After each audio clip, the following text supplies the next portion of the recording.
They've actually done brain scans, actual brain scans on children who are addicted to pornography, and they have found that the hard wiring of the brain, the actual shape of the brain changes.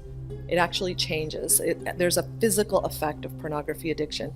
And they said that the high that people get from watching pornography is the same high that people get from using cocaine and heroin.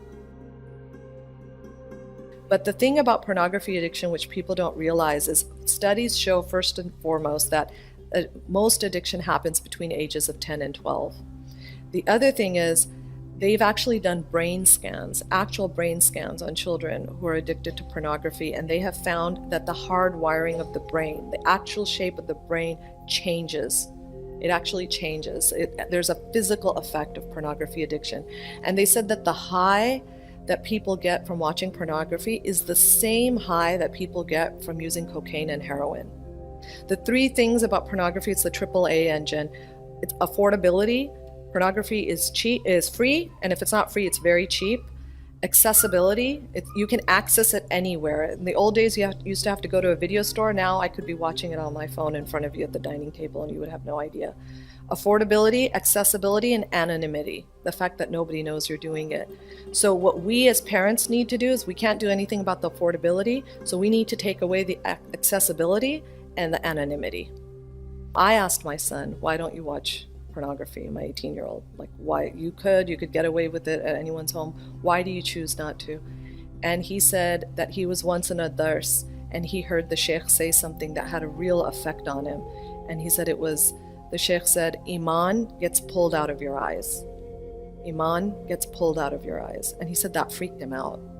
For him, that was enough. Alhamdulillah, may he stay that way. For other kids, you're going to need to give them some of the hard facts. And along with warning about pornography addictions, you have to also teach your kids how to do tawbah. They need to know how they can turn to Allah subhanahu wa ta'ala if they mess up, so that they don't despair. And also for anyone who thinks, I don't want to talk about it because my kid may then want to go look it up, if you don't talk to your kids about it, somebody else will. I know of a kid who heard the word pornography used in a khutbah at a Jummah prayer, and nobody would tell him what it was, so he went and looked it up himself.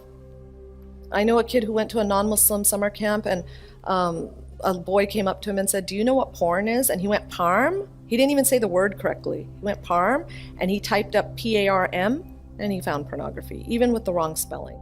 So what we told our kids was, the first thing you do if pornography is ever to pop up in front of you, and we told them that something may pop up that looks weird to you, just something that you're like, wait, I wasn't looking for that. That wasn't the website I was going for. That's not the image I was searching. You'll just know, you'll have this voice in your head, and that voice is coming to you from Allah subhanahu wa ta'ala. It's coming from the angels warning you that that feels weird. The first thing you do is you lower your gaze. You close the laptop, or you turn off the computer, or you unplug, whatever. You get it out of your vision. And it's interesting because at Elm Tree, my homeschooling co-op, one of the moms there is a marriage and family therapist. And she told us that, they worked with sex offenders at one time in her training who were in prison.